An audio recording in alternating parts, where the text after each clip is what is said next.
한 목소리로 고백합니다. 하나님께서 보시기에 나는 가장 귀한 사람이다. 아멘. 그렇습니다. 하나님 보실 때 우리 한 사람 한 사람 너무나 귀하게 보십니다. 우리가 예수님을 영접하면은 하늘나라 생명책에 이름이 기록되고 하나님의 아들과 딸로 신분 변화가 일어나가지고 이 땅에 살면서도 하늘에 속한 귀한 존재로 변하는 겁니다. 그래서 우리가 귀한 존재가 됐기 때문에 이제 말도 귀한 말 하시고 생각도 귀한 생각 하시고 또 마음가짐도 귀한 마음가짐을 가지시고 행동도 귀한 행동을 하시기를 주님의 이름으로 부탁을 드리겠습니다. 오늘 이 시간에는 마태복음 7장 1절 5절 말씀을 가지고 들보와 티라는 제목으로 함께 은혜를 나누고자 합니다. 자, 들보와 티. 자신에게 엄격하되 남에게는 관대하라 하는 말은 우리가 흔히 사용하는 말입니다. 그럼에도 불구하고 우리는 그와 반대로 자신에게는 관대하면서 남에게는 엄격한 그런 삶을 살 때가 너무나 많이 있어요. 자신의 실수나 부족함에 대해서는 나름대로의 변명과 구실을 찾고 때론 자신의 잘못을 인정조차 안 하려고 하면서도 남의 결정과 허물에 대해서는 날카롭게 비판합니다. 그래서 오늘 본문에 주님 말씀하십니다. 비판을 받지 아니하는 비판하지 말라. 너희의 비판은 그 비판은 너희가 비판을 받을 것이요 너희의 헤아리는 그 헤아림으로 너희가 헤아림을 받을 것입니다. 어찌하여 형제의 눈 속에는 티는 보고 내 눈 속에는 들보는 깨닫지 못하느냐. 자, 이중잣대라는 말이 있습니다. 이중잣대라는 것은 어떤 대상을 두 개의 기준을 가지고 판단하는 것을 말합니다. 즉 어떤 사람에게는 엄격한 기준으로 다가가고 어떤 사람에게는 관대한 기준으로 다가가는 것을 이중잣대로 말합니다. 자, 이중잣대는 인간의 심리 가운데 자리 잡고 있는 가장 오래된 심리적인 문제로서 자신의 허물과 약점과 실수에 대해서는 최소화하려고 하고 자신에는 매우 관대한 자세를 가진 반면에 다른 사람의 작은 허물과 약점, 실수에 대해서는 아주 극대화하는 심리가 바로 이중잣대의 심리라는 것입니다. 자, 오늘 본문에 나오는 예수님의 비유는 이중잣대로서 두 개의 잣대 중에 하나는 티고 또 하나는 들보인 것입니다. 티와 들보의 차이는 너무나 커서 어린 나이라 하더라도 그 크기의 차이를 구분하는데 별로 어렵지를 않습니다. 그럼에도 불구하고 오늘 예수님은 그 차이를 구별하지 못하는 사람들이 이 땅에는 너무나 많이 있다고 말씀하시는 것입니다. 자, 먼저 들보를 생각해 봅시다. 들보란 집을 짓는 데 있어서 가장 길고 가장 큰 제목을 말합니다. 우리 교회 들보는 이 상향대, 이 가장 큰 이 기둥, 중심, 축을 이룰 기둥을 대들보라고 합니다. 이게 들보예요. 티는 아주 작은 거예요. 티는 점거 같은 거예요. 톱밥 쪼가리에 그 먼지 같은 거, 이걸 티라고 해요.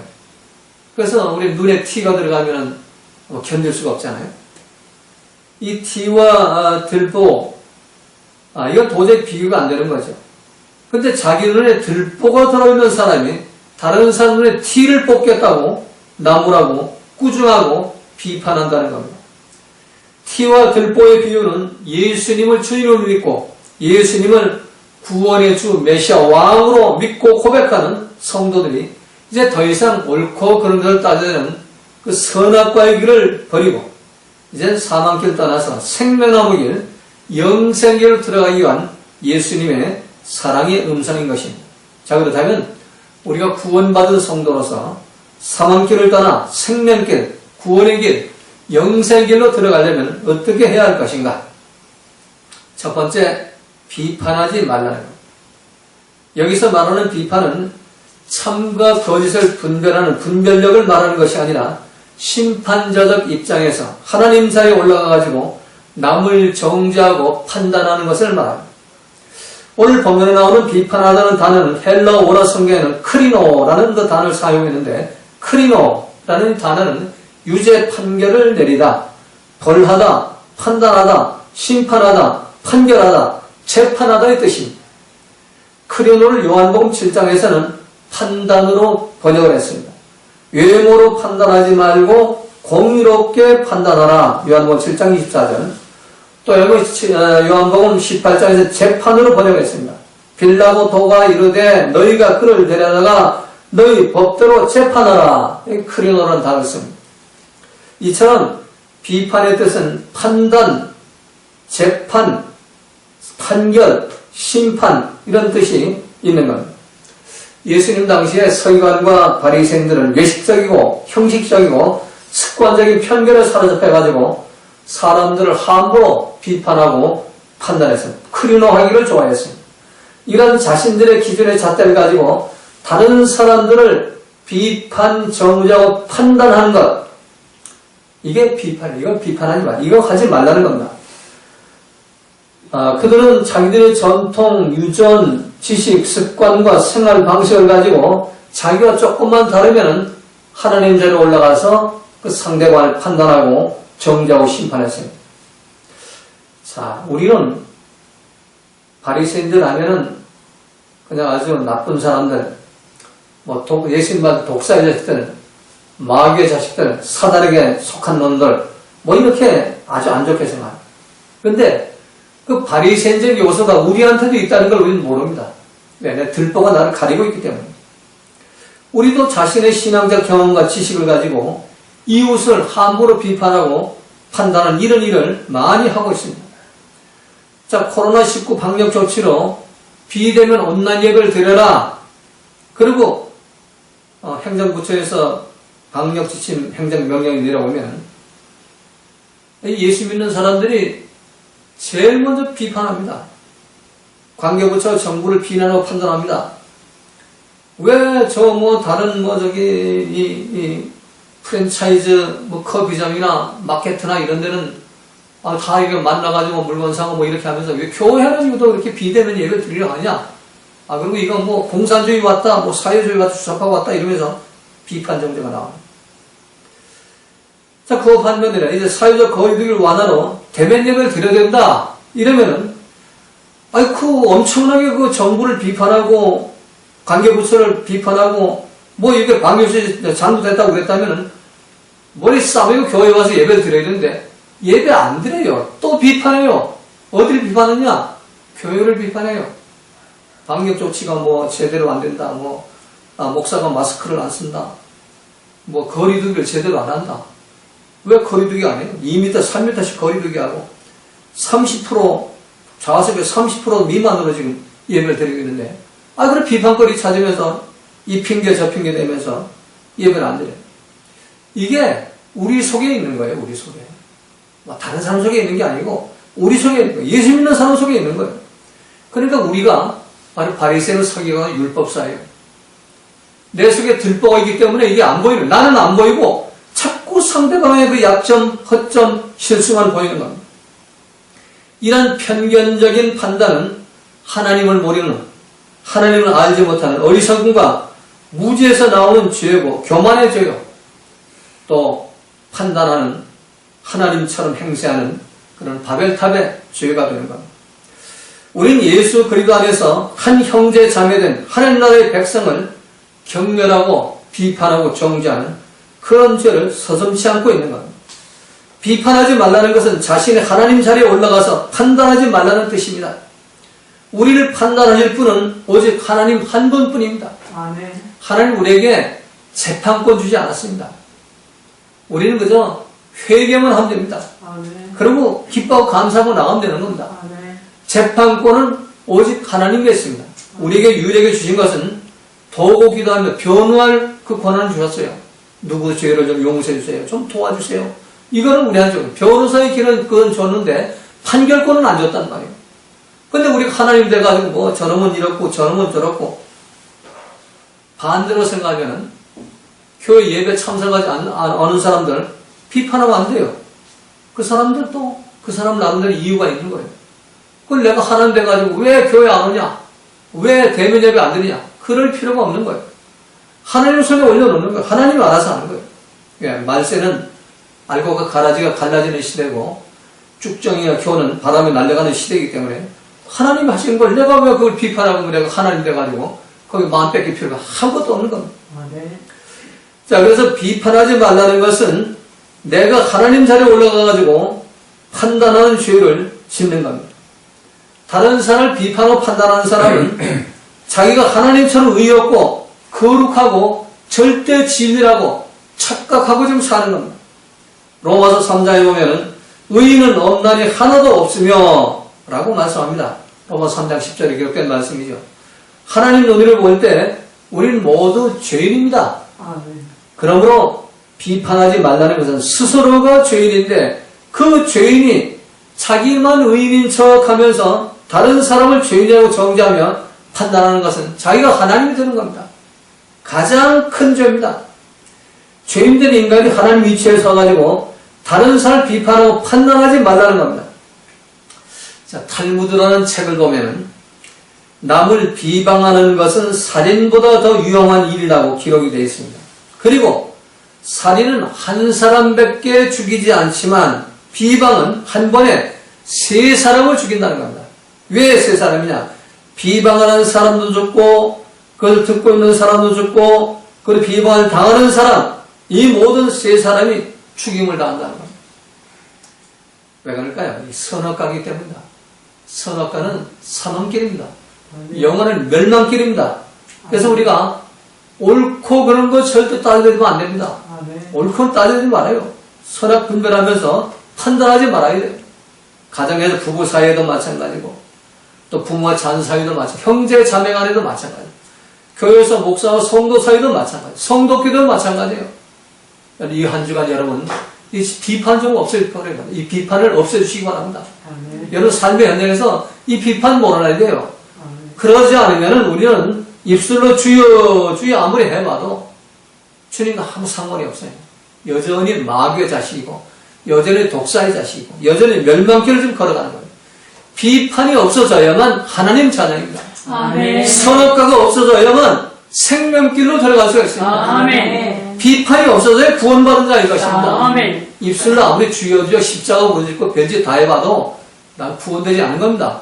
비판이 남아있다는 거예요. 비판을 없애시기를 주님의 이름으로 부탁을 드리겠습니다. 아멘. 자, 두 번째는 다른 사람을 판단하는 사람은 하나님께 판단을 받는다는 겁니다. 2절 말씀이죠.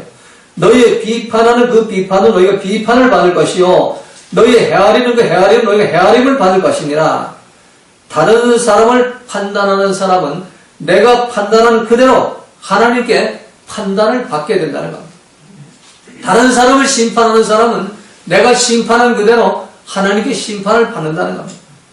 내가 지금 누구를 판단하고 심판하면 그거 자체가 죄가 돼가지고 그대로 내가 판단받고 심판을 받게 된다는 겁니다. 하나님께 판단받고 심판받고 유황불, 지옥불로 들어가기 싫으면 절대로 함부로 다른 사람을 판단해서는 안 됩니다. 절대로 판단하고 심판하고 비판하고 정죄해서는 안 되는 겁니다. 여기 헤아린다는 말은 재다, 측량하다, 계산하다 하는 뜻입니다.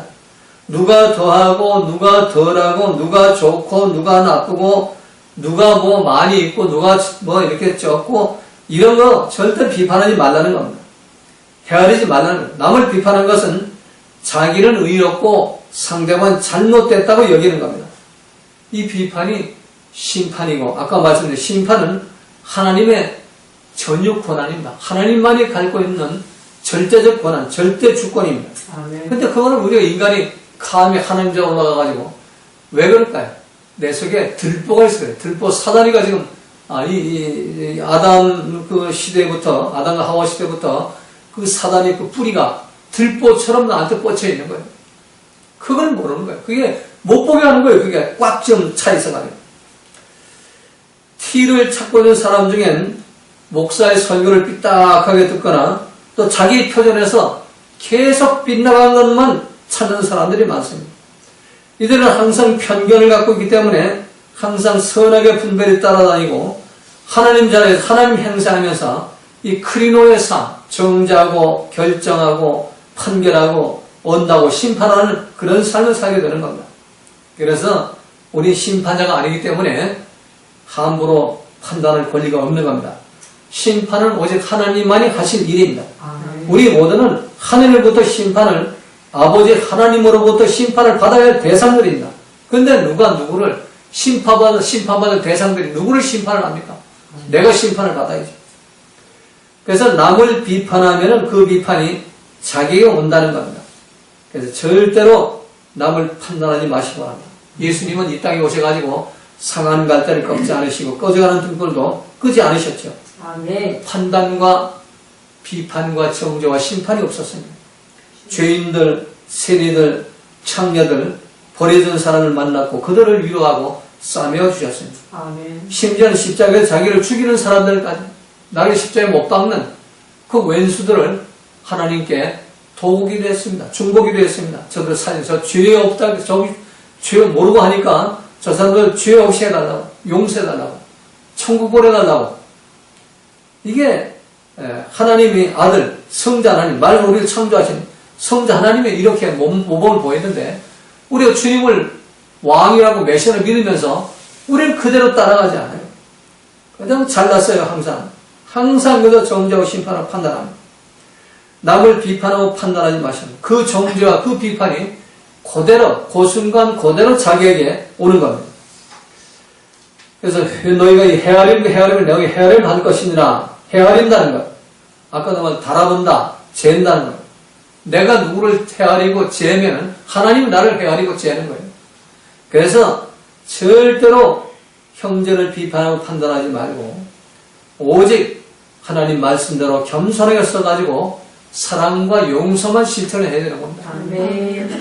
로마서 14장 10절 12절에 보면 내가 어찌하여 내 형제를 비판하느냐 어찌하여 내 형제를 업신이 여기느냐 우리가 다 하나님의 심판대 앞에 서리라 기억되었으되 주께서 이르시되 내가 살았노니 모든 무릎이 내게 꿇을 것이요 모든 혀가 하나님께 자백하리라 하였느니라.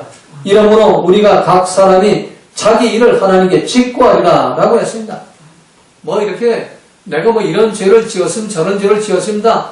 이거 얘기할 필요가 없어요. 내 삶 자체 그대로 올라간다는 얘기입니다. 아멘. 성경은 내가 어찌하여라고 말하죠. 어찌하여 그렇게 교만한 행위를 할 수 있냐 말이에요. 어찌하여 네가 하나님이 되려고 하느냐 말이에요. 그게 들보입니다. 아담과 하와가 하나님이 되려고 하나님께 지혜로워지려고 선악과를 먹었잖아요. 그 들보가 지금 나한테 와가지고 선악과로 역사하는 거 우리는 모르는 거예요. 깜빡깜빡 홈빡홈빡 속아 넘어가죠. 순간순간. 그래서 내 마음에 안 드는 것, 내 속을 뒤집어 놓는 것, 내 기분이 나쁜 것, 내 잣대에 맞지 않는 것, 그거 만나면은 무조건 용서, 무조건 사랑하고, 무조건 기뻐하고 감사하고, 그래서 하나님 손에 올려놓고 기다려야 돼요. 그건 내가 해결하려고 하면 안 되는 겁니다. 그래서 오늘 본문에서 비판하지 말고 헤아리지 말라는 겁니다. 그래서 여러분 모두가 참 하나님 마음에 합한 사람이 되시기 바랍니다. 이 한 주간 비판과 헤아림을 버려버리고 용서와 사랑을 통해서 참 하나님의 합한 그런 한 주간 되시기를 주님의 이름으로 부탁을 드리겠습니다. 아멘. 자, 마지막 세 번째는 오늘 3절 5절에 보면은 먼저 내 눈 속에서 들보부터 빼라는 겁니다. 아멘. 어찌하여 형제 눈 속에 티는 보고 내 눈 속에 들보는 깨닫지 못하느냐. 보라, 내 눈 속에 들보가 있는데 어찌하여 형제에게 말하기를 나도 내 눈 속에 있는 티를 빼게 하려 하느냐. 외식하는 자여 먼저 내 눈 속에 들보를 빼어라. 먼저 내 눈 속에서 들보를 빼어라. 그 후에 밝히보고 형제의 눈 속에서 티를 빼리라. 자, 들보는 아까 말씀드린 대로 모든 그 집의 가장 중심, 대들보를 말하는 거죠. 반면에 티는 아주 작은 점과 같은, 먼지 같은 그런 존재인 겁니다. 비교가 안 되죠. 우리는 모두 하나님 앞에서 대들보처럼 큰 죄를 지었습니다. 자, 예수님이 공생애를 시작하기 전에 이 목수일을 하셨기 때문에 오늘 이 들보와 티의 비유를 너무나 아주 구체적으로 잘 아시고 하시는 비유예요. 집을 지려면은 들보를 언제 대들보, 지붕을 올려 대들보부터 올려야 돼요. 대들보. 그리고 대패질하고 톱을 켜고 하다가 그 톱밥 위에 날리고 그게 부스러져서 먼지처럼 돼가지고 눈에 들어오면 티가 들어가잖아요. 그럼 눈을 뜨지 못하고 눈물이 나오고 막 그러잖아요. 그걸 가지고 이 비유를 이렇게 실감 있게 하신 겁니다. 그래서 내 눈 속에 들보가 좀 들어가 있다 말이에요. 근데 왜 상대방의 티를 보고 그걸 빼려고 하느냐 말이에요. 그러니까 내 눈 속에 들보부터 먼저 빼라는 겁니다. 아멘. 자기 자신은 대들보처럼 큰 결점과 허물과 죄가 있으면서 작은 먼지 같은 그런 실수, 그런 약점이 있는 그 형제의 그 약점을 보고 비판, 판단, 정죄하고 그걸 빼버리겠다고 달려든다면 그건 참 어리석은 자죠. 그래서 이런 자들을 주님은 책망하고 계십니다. 이 원어 성경의 T를 그 의미를 보면 톱밥의 한 알갱이, 겨 한 조각 이런 뜻이에요. 그러니까 먼지 같은 거, 날아다니는 바람이 나는 겨처럼 아주 먼지 같은 그런 걸 말합니다. 이 본문의 말씀은 내가 형제의 눈속에 발견한 티는 내 눈속에 있는 통나무 대들보와 비교할 수가 없다는 겁니다. 형제의 눈속에 그 티 먼지 하나 있다면 나는 그 대들보를 그 톱으로 켜가지고 그 톱밥을 만들고 먼지를 만들면 얼마나 나오겠어요? 그 수많은 수억만 개의 죄가 나한테 있다는 얘기예요.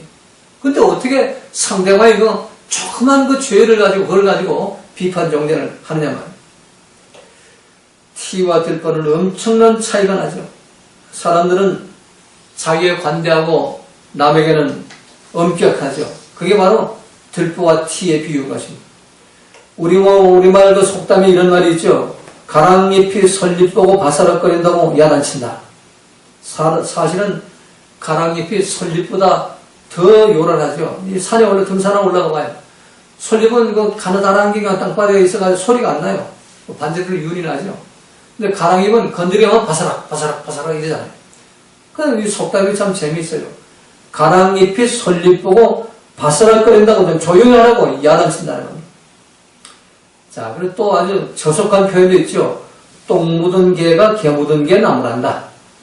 뭐가 더 더럽군? 똥 묻은 게 더 더럽죠. 그런데 이 개 묻은 개가 더 더럽다고 나무란다. 이 들보와 티의 비유인 겁니다. 자, 소크라테스는 너 자신을 알라 했는데 우리 인간들은 무지하다 한참 무지해가지고 남의 허물과 실수는 잘 보지만 정작 자기의 죄와 허물과 실수는 발견하지 못한다는 거예요. 얼마 전 나훈아가 그 테스 형이라는 노래를 불러가지고 뭐 이게 인기 폭발을 해가지고 이게 복사 커버송이라고 해요. 커버송이 엄청나게 많이 나와서 지역마다 나오고 가수마다 다 이걸 부르는데 이 전라도 버전이나 이 경상도 버전을 이렇게 들어보니까 거기에 참 재미있는 표현이 있다. 내 꼬라지를 알라. 네? 이 경상도. 아주 좀 실감이 있더라. 네 꼬락선이부터 먼저 봐야 되는데 이건 못 보고 왜 다른 사람의 흠과 티만 잡으려고 하냐. 이게 참 그 메시지가 참 거기에 참 숨어있는 게 많이 있는 겁니다. 우린 내 꼬라지부터 먼저 봐야 됩니다. 내 들보부터 봐야 되는 거예요. 내 꼬라지가 이 모양인데 소크라테스가 이루지 못한 거. 이제 내가 예수님이 이제 완성한 거죠. 예수님은. 소크라테스는 철학으로 그냥 얘기한 거죠. 예수님 진리로 말씀하셨어요. 내 꼬라지를 보니까 내 속에 들보가 있다는 겁니다. 들보부터 빼라는 겁니다. 헬라인에게 이런 유명한 그 전설 유언이 내려오고 있다고 해요. 유명한 이야기가. 사람은 모두 두 개의 자루를 메고 다닌다는 겁니다. 하나는 앞에 달고 또 하나는 뒤에 달고 다니는데 앞에 있는 자루에는 남의 허물을 담고 뒤에 있는 자루는 자기의 허물을 담는다는 겁니다. 자, 그래서 뒤에 있는 자루는 안 보이는 거예요. 볼 수 없잖아요. 치워졌으니까. 그런데 앞에 있는 자루는 그대로 보이는 거예요. 앞에 있는 자루는 남의 허물로 가득 차 있어가지고 뒤에 있는 내 허물은 하나도 보이지 않고 앞에 있는 허물만 보고 살아간다는 겁니다. 오늘 3절의 결론이 뭡니까? 한마디로 자기의 들보를 깨닫는 사람은 절대로 남을 비판하거나 판단하거나 정죄할 수가 없다는 겁니다.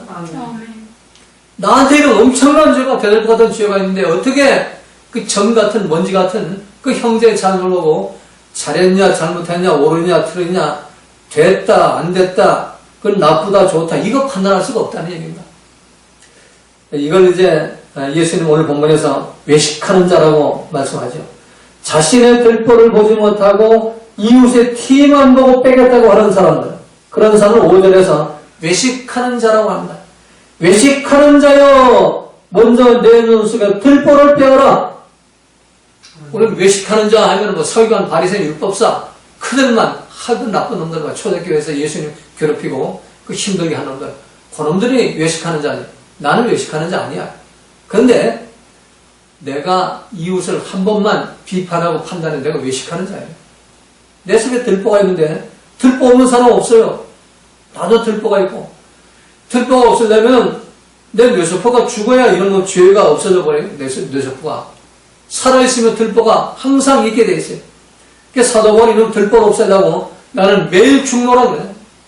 난 죄인 중에 교수고 배설물이고 들보를 봤으니까.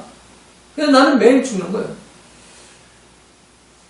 그래서 우리가 이 들보가 내 속에 있는데 다른 사람의 티를 빼겠다고 내 입에서 한마디로 비판 정죄, 기분 나고 속상함이 나오면 난 외식하는 자예요.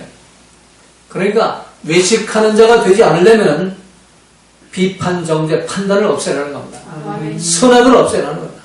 그냥 말씀대로 통치를 받아가지고 말씀대로 용서하고 사랑하면 되는 거예요. 그럼 기쁨과 감사가 나옵니다. 비판 정죄 판단하다 보면 불평, 원망이 나오고 분노, 혈기가 나오고 결국 거기에서 저주가 나오게 되는 겁니다. 그게 사단의 속성이죠. 그러나 용서하고 사랑하면 기쁨과 감사가 나와요. 성령의 속성이에요. 자, 이 한 주간 여러분들 외식하는 자로서 사단의 그런 종로를 할 것이냐, 아니면은 참 진리의 말씀을 따라가지고 참 말씀대로 하나님의 자녀로 살아가기 위해서는 참 말씀대로 용서하고 사랑하면서 비판 정죄를 없애고 항상 기뻐하고 보험사에 감사하는 예수님 마음을 갖고 오히려 겸손을 실천하는 그런 한 주간이 될 것이냐. 그건 여러분들의 선택에 달려 있습니다. 이것까지는 하나님이 도와주지 않아요. 내가 선택해야 되는 거예요.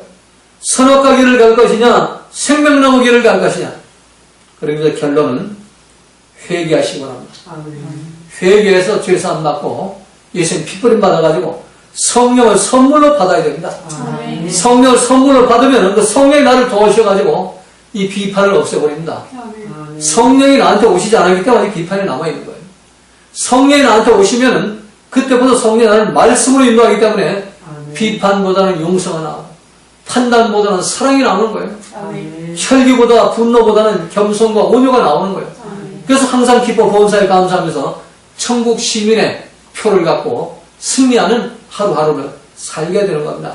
이 한 주간 여러분 모두가 이 천국 시민의 표를 갖고 승리하는 하루, 항상 기뻐 보험사에 감사하는 그런 하루하루가 되시기를 주님의 이름으로 부탁을 드리겠습니다. 기도드립니다. 고마우신 아버지 하나님, 주님은 자신을 고치기 전에 남을 고치려 하는 사람들을 외식하는 자, 유선자라고 말씀하셨습니다. 내 속에 들보가 있는데 어떻게 다른 소리 티를 빼겠다고 하는 이런 유선자의 삶을 살지 않도록 인도하여 주시옵소서.